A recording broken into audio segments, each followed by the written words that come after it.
Praise the Lord. கர்த்தருக்கு ஸ்தோத்திரம். கர்த்தருடைய நாமம் மகிமைப்படுவதாக. நீங்கள் எல்லாரும் சந்தோஷமா இருப்பீங்க அப்படின்னு சொல்லி நான் நம்புகிறேன், விசுவாசிக்கிறேன். கர்த்தருக்குள் மகிழ்ச்சியா இருங்க, அதுதான் உங்களுடைய பலன். ஆமேன், ஹல்லேலூயா. இந்த நாளில் கூட கர்த்தர் என் விண்ணப்பத்தை கேட்டார், என் ஜெபத்தை ஏற்றுக்கொள்வார். ஆமேன், ஹல்லேலூயா. ஜெபம் என்பது ஆவிக்குரிய ஒரு வல்லமை. ஆமேன், ஹல்லேலூயா. ஜெயத்தை நமக்கு நம்ம வாழ்க்கையில கொண்டு வருகிற ஒரு காரியம். ஜெபிக்கிறவர்கள் வல்லமையோடு ஜெபிக்கணும், விசுவாசத்தோடு ஜெபிக்கணும், பரிசுத்தத்தோடு ஜெபிக்கணும். ஹல்லேலூயா. கர்த்தருக்கு ஸ்தோத்திரம். சத்ருவானவனுடைய ராஜ்யங்களை அழிக்க, அவனுடைய சேனைகளை துரத்த நாம் செய்ய வேண்டியது முழங்கால் யுத்தம். ஆமேன், ஹல்லேலூயா.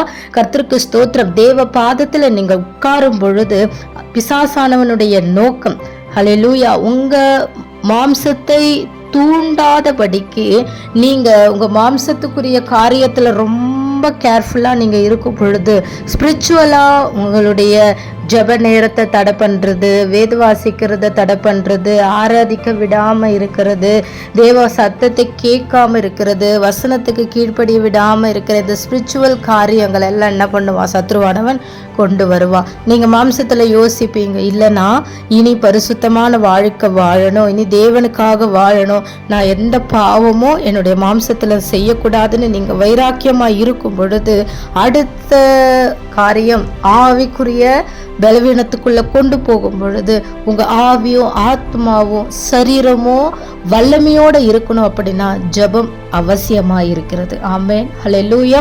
கர்த்தருக்கு ஸ்தோத்திரம். நீங்க ஜெபிக்க ஆரம்பிச்ச உடனே தேவ அக்கினி உங்களையும் உங்கள் குடும்பத்தையும் அது மூடுகிறதா இருக்கிறது. ஆமேன், ஹல்லேலூயா. பயங்கரமான ஒரு தாக்குதலை தேவன் பிசாசின் ராஜ்யத்துக்குள்ள அவர் போடுகிறவராக இருக்கிறார். நீங்க ஜெபிக்க ஜெபிக்க வான மண்டலங்களில் இருக்கிற அந்த பொல்லாத சேனைகள் எரிகிறதை நீங்க ஜெபிக்கும் பொழுது தேவன் உங்கள் கண்களுக்கு, ஆவிக்குரிய கண்களுக்கு அவர் வெளிப்படுத்துவார். அவனுடைய தந்திரங்களை தேவன் உங்களுக்கு வெளிப்படுத்துவார்.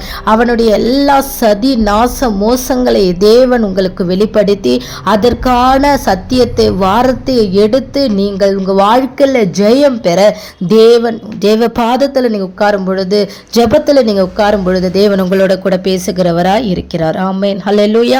உங்க குடும்பத்துக்கு விரோதமாகவும் உங்க வாழ்க்கையில விரோதமாக உங்க எண்ணங்களுக்கு விரோதமாக எழும்புகிற எல்லா காரியங்களிலும் நீங்கள் ஜெயம் எடுக்க வேண்டும் என்றால் வீட்டுக்குள்ள ஜெபசத்தம் அதிகமாக இருக்கணும். ஆமேன், ஹல்லேலூயா.